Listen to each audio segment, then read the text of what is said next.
우리가 즐겨 사용하는 말들이 여러 가지가 있습니다만은 그 중에 단어 하나가 원리 원칙, 잘 주장하기도 하고 원리 원칙을 잘 따지기도 하고 또 내세우기도 합니다. 우리 모든 사물이 움직이고 성장하는 과정 속에도 원리가 있습니다. 어떤 사물이 어떻게 만들어지고 어떻게 작동하는가 가르쳐 주는 것이 원리죠. 가장 근본이 되는 법칙입니다. 그런데 많은 사람들이 원리 원칙을 주장하면서도 자신은 정작 원리 원칙에 들어가 있지 않는, 지키지 않는 그런 경우들도 볼 수가 있습니다. 남들이 원리 원칙을 지키지 않는 것에 대해서는 발견이 됐는데 자신이 원리 원칙을 지키지 않는 것에 대해서는 미처 발견을 못하는 그런 우를 범하는 경우들도 얼마든지 볼 수가 있습니다. 우리가 신앙생활, 하나님을 경외하는 믿음을 가지고 영생의 소망을 가지고 천국의 소망을 기다리면서 살고 있는 성도들의 삶의 원리와 원칙은 무엇인가? 여러분들은 뭐라고 생각하십니까? 성도로서의 원리와 원칙, 가장 먼저는 주일성수 아니겠어요? 주일성수. 그리고 기도생활, 헌금생활, 11조 생활, 그리고 맡은 사역, 봉사, 생활. 그것의 궁극적인 목적은 역시 하나님께 영광입니다. 하나님께 영광 돌리는데 항상 초점이 맞추어져 있어야 됩니다. 어떤 선한 일이든 위대한 일이든 큰 일이든 하나님께 영광이 돌려져야 됩니다. 사람에게는 그 다음입니다.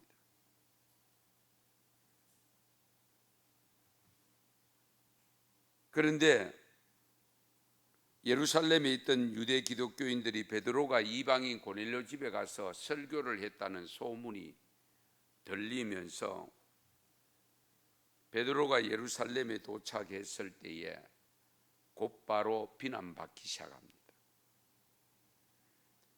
네가 무할례 자의 집에 들어가 함께 먹었다 하니,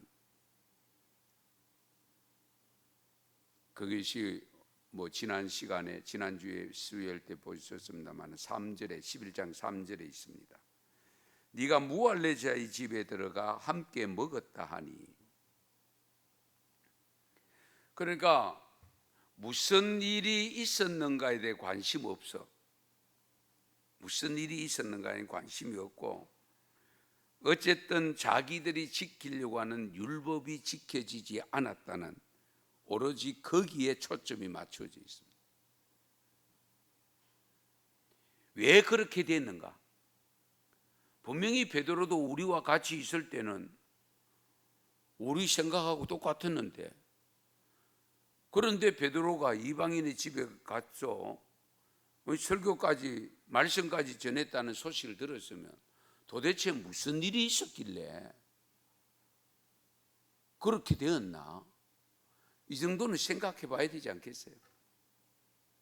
그런데 그런 생각을 하지 않는다는 사실. 그들에게 성령의 역사가 일어났는데 어떻게 일어났는지, 그리고 그들이 세례를 받았다고 하는데 어떻게 세례를 받았는지, 왜 세례를 받았는지, 왜 세례를 주었는지. 분명히 이방인들은 상종도 안 했는데 그들은 하나님의 선택된 백성이 아니라고 우리는 생각하고 있는데 그러던 베드로가 가서 그런 지경에 이르렀으면 도대체 무슨 일이 있었을까? 왜 그랬을까? 우리가 알지 못하는 무슨 일이 있었는가 봐. 이런 생각을 해야 되지 않겠어요?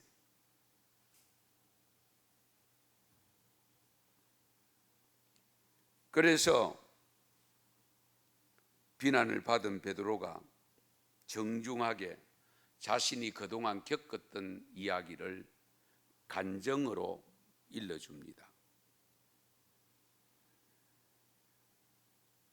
베드로가 겪었던 이야기 자꾸 반복됩니다마는 결국 베드로가 오늘 말씀에도 보면 뭐라고 합니까? 앞에 내용을 받으면서 그러면서 마침 세 사람이 내가 유숙한 집 앞에 서 있으니 가이사라에서 내게로 보낸 사람이라. 성령이 내게 명하사 아무 의심 말고 함께 가라 하시며 이 6 형제도 나와 함께 가서 그 사람의 집에 들어가니. 베드로 혼자만 간 것이 아니고 6명이 따라갔습니다.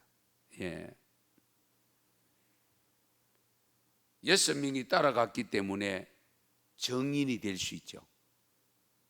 베드로가 어떻게 했는가를, 베드로가 지금 이 유대인 사도들에게 간증하고 있는 그동안 겪었던 이야기가 진실한 건지 꾸며낸 건지 그걸 확인할 수 있는 건 이 6사람이죠.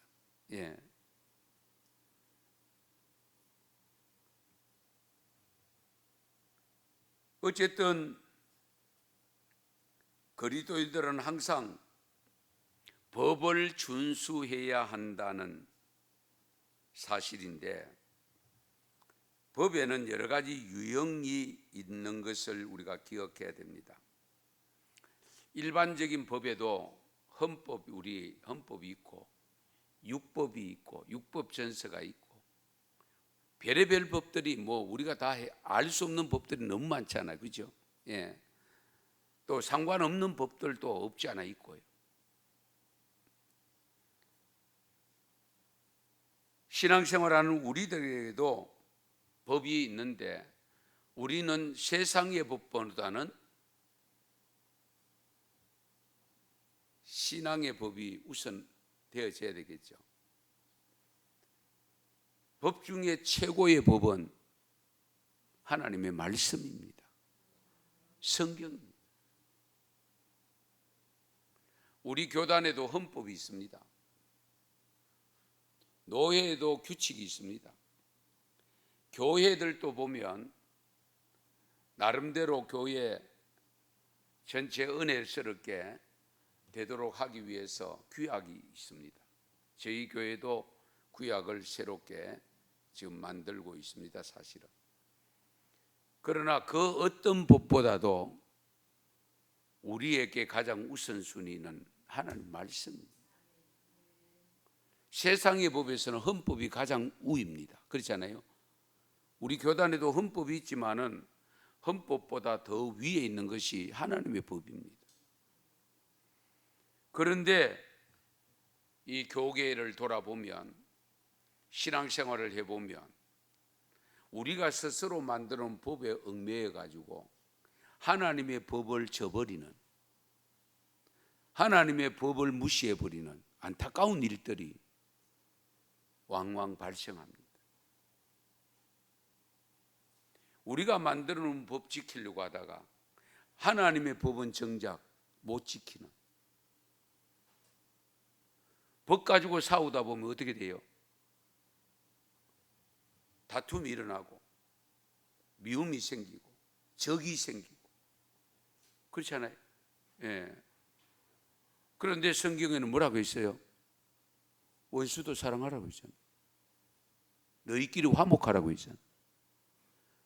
심판은 하나님이 하신다고 했잖아요. 그런데 우리가 전부 정죄하고 있고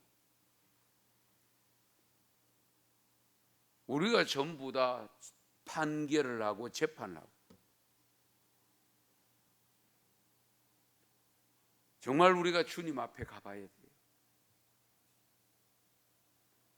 로마서 13장 8절에서 10절에 보면 하나님의 법의 성취가 나타난 법이 있는데요, 같이 한번 읽으실까요? 피차 사랑의 빛 외에는 아무에게든지 아무 빚도 지지 말라. 남을 사랑하는 자는 율법을 다 이루었느니라. 간음하지 말라, 살인하지 말라, 도둑질하지 말라, 탐내지 말라 한 것과 그 외에 다른 계명이 있을지라도 내 이웃을 내 자신과 같이 사랑하라 하신 그 말씀 가운데 다 들었느니라. 사랑은 이웃에게 악을 행하지 아니하나니 그러므로 사랑은 율법의 완성이니라. 아멘. 뭐 더 이상 설명할 필요 없잖아요. 사랑은 율법의 완성이라고 했습니다. 그것이 그리스도의 법을 성취하는 거라고 했습니다. 사랑. 예. 그리스도인으로서의 삶의 원리, 오늘 베드로가 설교한 내용, 간증한 내용 속에서 우리 신앙인들로서 신앙생활하면서 원리와 원칙, 이것을 몇 가지 요약해 보려고 합니다. 우선은 우리가 삶 속에서 일어나는 사건이 우선입니다. 우리의 삶 속에서 발생되는 사건, 이론이 먼저 아닙니다. 철학이 먼저 아닙니다. 증거가 우선입니다. 증거. 현재 삶에 나타난 하나님의 증거가 우선입니다. 우리가 언제나 명심해야 됩니다. 좋은 약, 나쁜 약도 중요하지만 그보다 더 중요한 것은 사실이냐 아니냐가 더 중요하지 않습니까? 사실이냐 아니냐. 베드로가 고넬료 집에 간 것은 사건이고 사실입니다. 부인할 수가 없습니다. 부정할 수 없습니다. 없앨 수도 없잖아요. 왜? 하나의 사건이었으니까. 실제 있었던 일이니까. 아울러 그들에게 말씀을 전한 것과 성령이 임재한 것도 사실이잖아요. 은사 받는 것을 직접 눈으로 확인했잖아요. 누구도 부인할 수 없는 거예요. 고넬료 가족과 친구들이 경험을 했습니다. 베드로만 경험한 게 아닙니다. 그러므로 누구든지 이 사건은 실제적으로 있었기 때문에 먼저 받아들여야 되죠. 하나님이 만들어 놓으신 사건인데 누가 그것을 아니라고 할 수 있겠어요?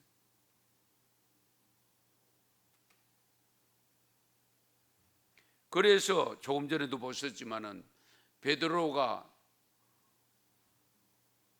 그럴 때에 6명 따라왔습니다. 예.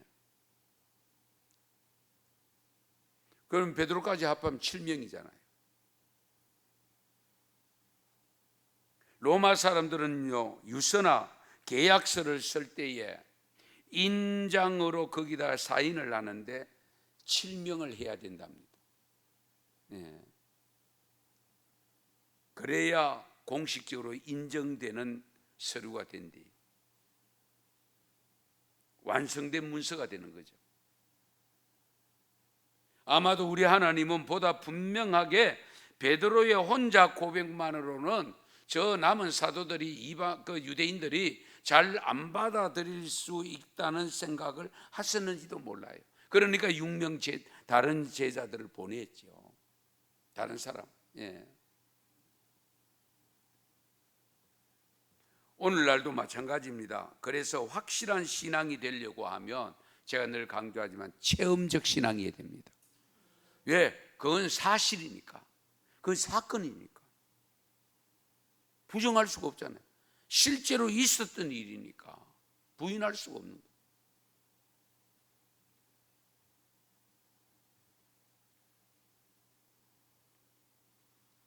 우리가 이론으로는 곤란합니다.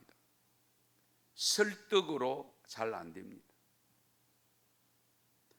우리가 성경을 읽거나 기도를 드리거나 어떤 봉사를 하거나 간에 그러한 일들을 통해서 하나님이 어떻게 역사하는가를 사건을 통해서 나타냅니다.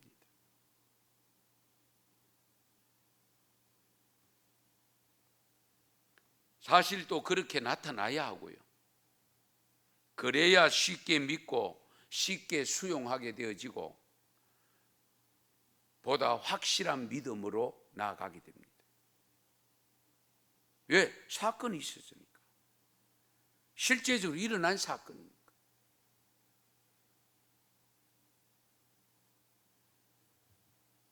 어쨌든 여러분들의 삶 속에도 하나님이 나를 통해서 어떻게 역사하는가 하는 그 역사적 사실들을 늘 체험하시고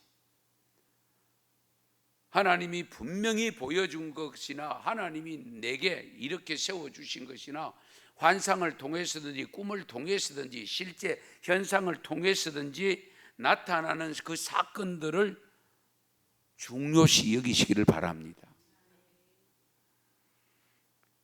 그 다음에 우리가 신앙생활하면 원리원칙 두 번째 원칙은 베드로를 통해 보여주시는 원칙은 그리스도인들은 항상 생명에 관심을 가지셔야 됩니다. 생명에 관심을 둬야 돼요. 생명을 살리는 일이 우선이잖아요. 하나님이 독생자 예수를 이 땅에 보내신 목적이 생명 살리기 위함이잖아요. 지옥으로 가는 생명을 천국 가는 생명으로 만들기 위해서 보내셨잖아요.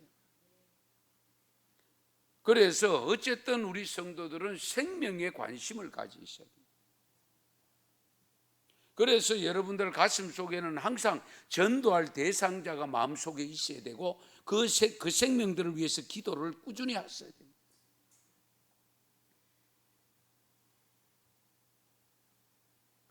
가족이든지 친구든지 이웃이든지 뭐 누구든지 간에 어쨌든 정말로 같이 가야 될, 정말 천국까지 같이 가야 될 생명들 가슴에 품고 기도하셔야 돼요. 그것이 타문화권까지도 이어지도록 하기 위해서 지금 선교사들이 많이 나가 있잖아요. 가족을 뛰어넘고 나라를 뛰어넘고 땅끝까지 이르러 내 정인이 되라는 주님의 말씀에 순종해서 선교사들이 나가 계시잖아요. 다만 우리는 돕는 선교사로서 구원하는 선교사로서 동력을 하고 있잖아요. 어쨌든 간에 생명 구원하기 위해서 어쨌든 최선을 다해야 되고 생명을 구원하는 일이라면 지금까지 내가 가지고 있던 잘못된 의식 과감하게 떨쳐버려야 됩니다. 우리가 가끔 사람을 두고도 저 사람은 안 돼, 이런 생각 가지면 안 돼요. 어쩌면 내가 저 사람은 안 된다고 생각한 그 사람이 먼저 구원받아야 될 사람인지도 몰라요. 그렇잖아요. 사도 바울 당시에 전부 다 저 사람은 죽어야 돼, 저 사람은 교회 오면 큰일 나, 그런 생각 가질 수 있잖아요. 그런데 하나님은 그를 들어서 위대한 사도로 사용하셨다는 사실. 그러므로 우리는 생명을 구원하는 일에, 생명을 건지는 일에 예외가 없어야 됩니다. 예외가 없어야 돼요. 베드로도 자기의 정통 유대인으로서 정말 예수님과 3년 동안 동고동락했지만 마지막에 부정까지 했던 그가 성령을 받고 난 다음에 어쨌든 고넬료 집에 초청을 받아서 가서 분명히 유대인들은 아니라고 했는데 환상까지 보여주면서 하나님께서 자기들이 부정시 여기는 동물과 생물과 거기에 날아다니는 새들까지도 먹으라는데 난 못 먹겠습니다. 내가 거룩하게 만드는데 왜 못 먹느냐고.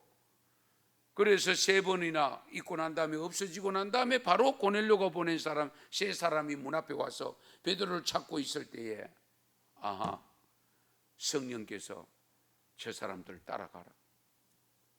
성령께서 저 사람들 따라가라. 뭐 성령께서 말씀하시는데 어떡하겠어요? 베드로가 성령을 이미 받은 사람이잖아요. 그 성령의 음성을 분별할 줄 알잖아요. 그러니까 가보니까 다 모여 있고, 모인 그들에게 말씀을 전하니까 베드로 고백이 뭡니까? 우리가 처음 마가다락방에서 성령 받았을 때 나타나는 현상들이 이들에게도 똑같이 나타났다. 할렐루야. 이들에게 똑같이 나타났다. 그런데 내가 어떻게 거부할, 하나님이 하신 일을 내가 어떻게 거부할 수 있느냐?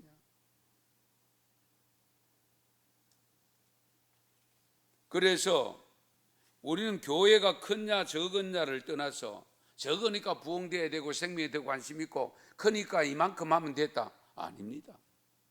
크든 적든 상관없이 우리 하나님의 자녀들은 누구든지 신앙생활을 하는 원칙은 뭐냐? 생명에게 관심을 가져야 된다.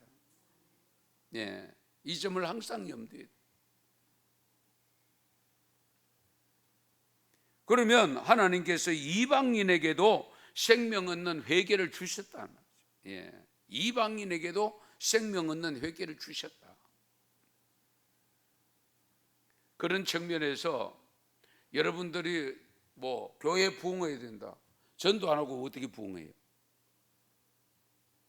전도 안 하는데 어떻게 부흥이 됩니까? 전도하면 돼요. 예.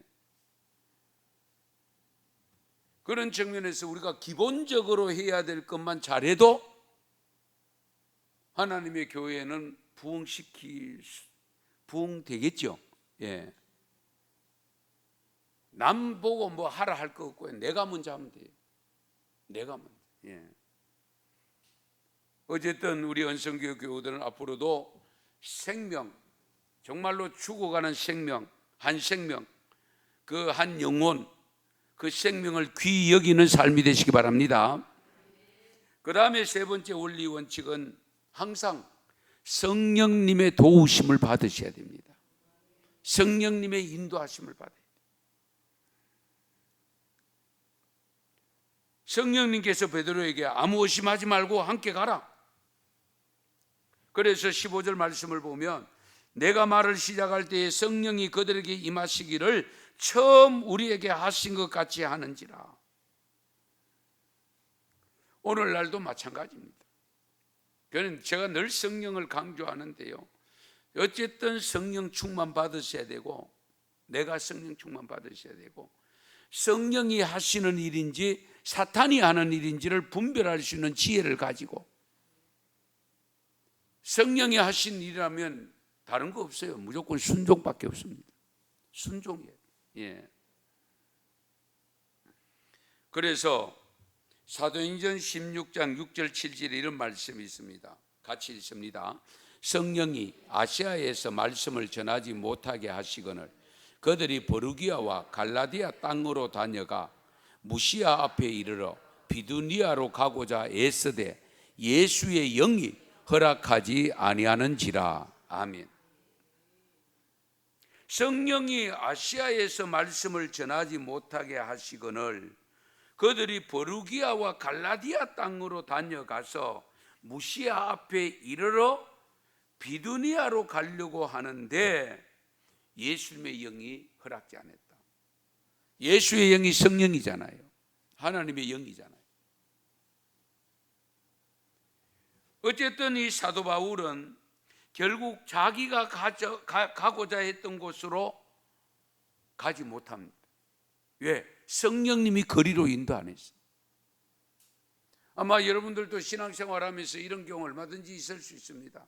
내가 생각하려고 하고 했던 일을 추진했던 일들이 내 때로 안 되고 전혀 다른 쪽으로, 다른 방법으로, 다른 방향으로 인도해 주시는, 그래서 뒤에 지나놓고 보니까 아, 그것이 하나님의 뜻이었구나.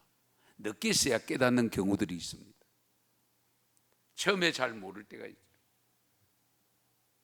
그래서 우리가 영적 분별력을 가져야 되고, 영적 분별력을 가지려고 하면 성령을 충만히 받았어야 되고, 성령 충만한 것이 한순간에 충만으로 끝나는 것이 아니고 우리가 주님 오실 때까지 늘 성령 충만으로 살아야 됩니다.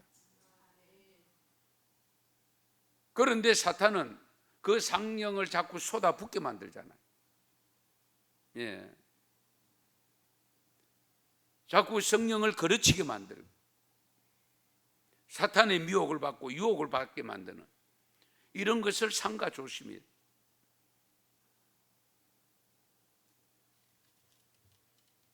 아무쪼록 성령의 인도함을 받았던 베드로, 정말 마가다락방의 성령의 역사가 우리나라 평양 장대연 교회의 1907년 성령 부흥운동이 오늘날 대한민국의 복음을 확산시키는 데 결정적 역할을 했습니다.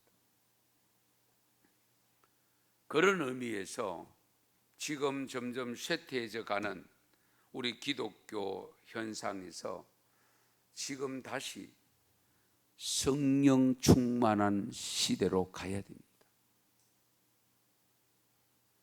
성령 충만한 시대로 가야 돼요. 예. 왜?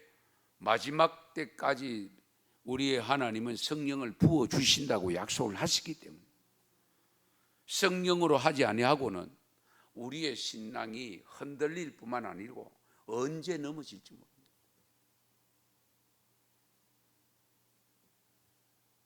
아무쪼록 우리 은성교회가 정말 늘 작지만 큰 능력을 행하는 교회로 되기 위해서 성령 충만 받아서 갈 수 있기를 축원합니다. 축복합니다.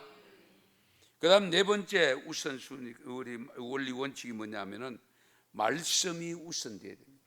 말씀. 우리가 신앙생활을 하면서 하나님 중심으로 산다고 하지만 하나님의 말씀에 순종한다고 하면서도 실제적으로 들어가 보면 하나님의 말씀은 뒤로 밀리는 경우가 많아요. 우리의 경험이 앞서고 우리의 생각이 앞서고 현실이 앞서고 현실에 이것이 앞서갑니다. 그러다 보니까 말씀이 자꾸 뒤로 밀리는 안타까운 일이 발생합니다. 그래서 우리가 말씀으로 돌아가야 됩니다.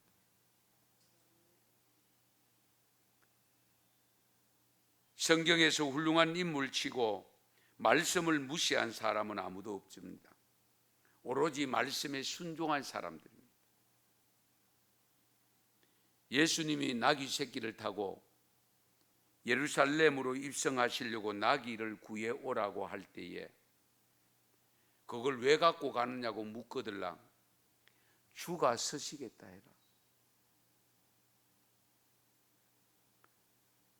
여러분, 주가 서시겠다고 그 하는 한마디에 그 나귀 새끼를 흔쾌히 풀어줄 수 있는 믿음, 대단한 믿음 아닙니까? 내가 네 어떻게 믿노? 당신은 어떻게 믿어? 못 믿어. 당신 누군데? 예수님 좋아하니. 그래 가면서 못 줄 수도 있잖아요. 안 줄 수도 있잖아요. 그런데 예수님께서 사람을 보내면서 야, 나귀 새끼 풀어오너라. 만약에 주인이 그 왜 풀어 갔느냐고 묻거들랑 주가 서시겠다고 해라. 그래 예수님이 시키는 대로 하니까 그대로 갖고 가도록 한 그 믿음. 주가 원하신다면, 주님이 원하신다면 어떤 것이든지 내려놓을 수 있고 드릴 수 있는 믿음으로 가야 되지 않겠어요?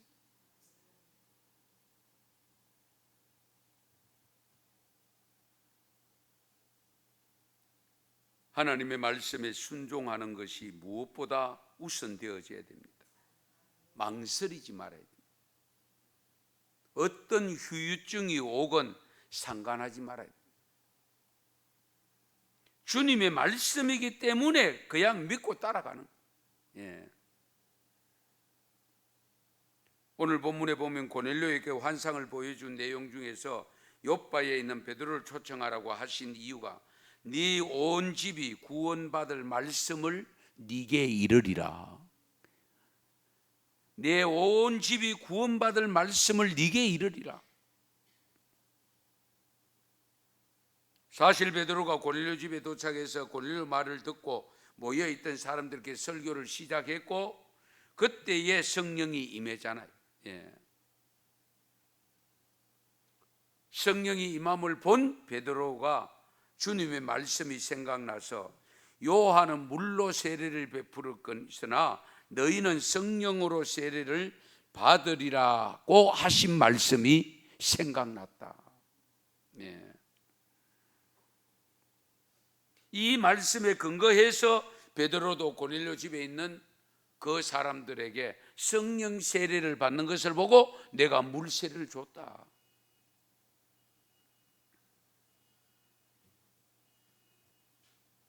아무쪼록 항상 여러분들 성령 충만히 받았을 때의 말씀 중심으로 말씀 우선되는 삶이 되시기 바랍니다. 마지막으로 또 원리 원칙 중에 하나가 뭐냐 하면은 하나님의 뜻이 우선입니다. 하나님의 뜻. 내 뜻이 아니고 목사의 뜻이 아니고 당회의 뜻이 아니고 하나님의 뜻이 우선되어야 됩니다. 베드로가 간증할 때 자기를 비난하는 사람들 유대인 기독교인들을 향해서 이렇게 말씀합니다. 내가 누구이기에 하나님을 능히 막겠느냐? 내가 누군데 하나님의 능력을 막을 수 있느냐? 하나님의 일을 내가 어떻게 막을 수 있느냐?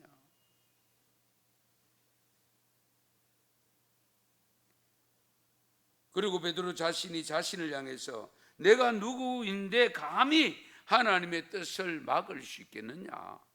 절대로 막을 수 없다는 거죠. 그래서 내가 전에 생각했던 것이 잘못된 생각이었음을 깨달았다는 거죠. 우리의 생각이 잘못됐다는 걸 깨달았다. 그래서 하나님의 말씀을 중심으로 순종했다는 겁니다. 우리는 누구의 뜻으로 사는가?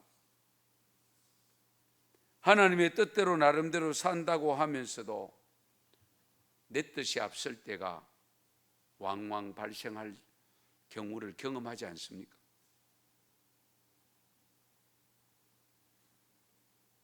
인간 예수님, 여러분 잘 아시는 대로 십자가를 앞에 놓고는 인간 예수님으로서는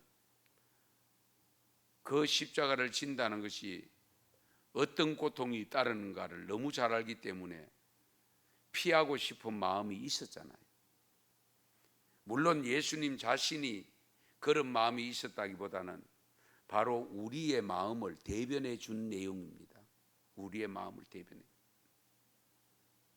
아버지여, 만일 아버지의 뜻이거든 이 잔을 내게서 옮기시옵소서.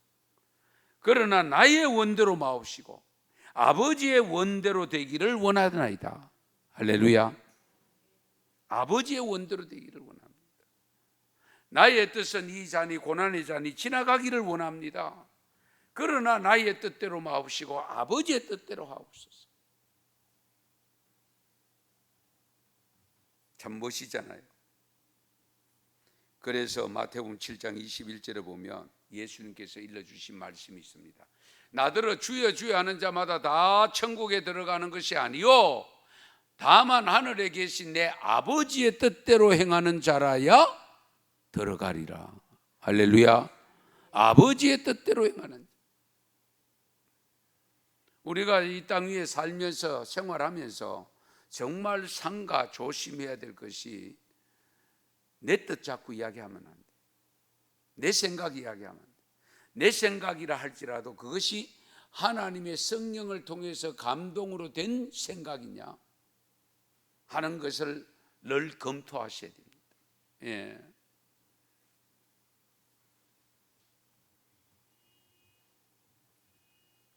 심지어 우리 예수님은 육신의 형제나 가족 관계를 중요하게 여기지 않고 이렇게 말씀합니다.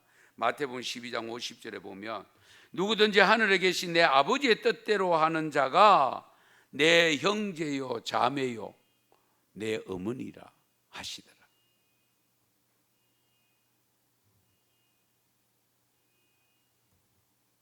예수님이 군중들 사이에 모여 있을 때에 가족들이 와서 멀찍이 있을 때에 저 가족들이 와 있다는 것을 이야기해 줄 때에 그때에 예수님이 하신 말씀이잖아요. 육신의 가족 중요하지 않는 것은 아닙니다. 그러나 예수님께서는 어쨌든 내 아버지의 뜻대로 행하는 자가 곧 내 형제고 내 자매고 내 어머니다. 영적인 관계로 설명을 합니다. 영적인 관계. 우리가 교인들이 우리 형제 자매라고 표현하잖아요. 육신의 형제 자매가 아닌 영적으로 성도들 간에 주님 몸에 붙어있는 지체들이니까, 한 몸에 붙어있는 지체들이니까 그래서 형제 자매로 표현하잖아요. 예.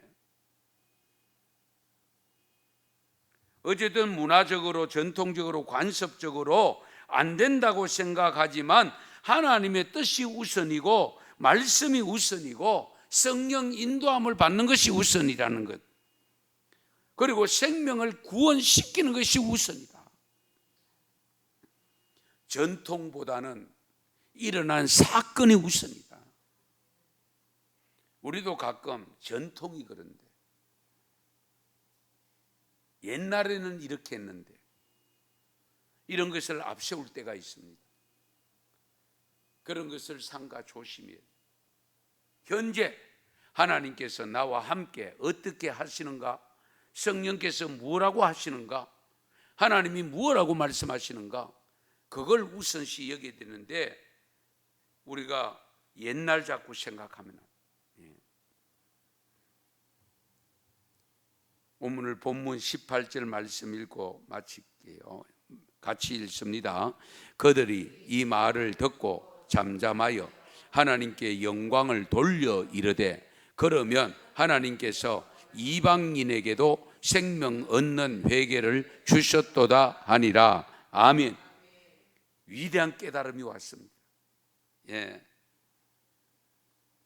베드로의 간증을 듣고 있던 사람들이 저 이방인의 집에 왜 갔노? 저들에게 왜 말씀을 전했노? 세례를 왜 줬노? 이렇게 이야기 항변했던 이 사람들이 베드로의 간증을 다 듣고 난 다음에는 그들이 잠잠하여 하나님께 영광을 돌렸다. 하나님께 영광을 돌렸다는 것은 그 베드로가 말한 그것을 그대로 하나님의 뜻으로 받았다는 거잖아요. 예. 이방인에게도 생명 얻는 회개를 주셨도다 하는 것을 우리가 깨달았다. 예. 이게 엄청난 깨달음이죠. 그러니까 하나님께 영광이 될 수밖에 없죠. 아무쪼록 이제 이 정통 유대인들이 고백이 달라졌고 인식이 달라졌습니다. 그들의 마음가짐이 달라졌습니다. 그래서 우리가 항상 믿음은 들음에서, 말씀을 들음에서 나는데 어쨌든 말씀을 듣고 깨달은 말씀 순종해서 정말 말씀으로 다가가서 우리 하나님의 뜻을 온전히 분별해서 뜻을 행함으로 인해서 하나님의 진정한 구원자, 구원받은 사람으로서 성도로서 정말 교회를 섬겨나가고 이 세상에서 살아갈 때 빛과 소금의 사명을 감당하는 믿음이 되시기를 축원합니다. 축복합니다. 기도드리겠습니다. 말씀을 생각하시면서 우리 함께 통성으로 기도 좀 드리십시다. 하나님, 정말 믿음의 원리로 신앙생활의 원리를 오늘 말씀 들은 대로 베드로의 신앙 원리를 잘 지켜나갈 수 있도록 해달라고 기도할 수 있기를 바랍니다. 정말 사건 중심으로 살고 정말 오직 주님 중심으로 성령 중심으로 하나님의 뜻이 중심이 되게 해달라고 기도하시고 생명을 귀히 여기는 삶으로 이어지게 해달라고 기도할 수 있기를 바라고요.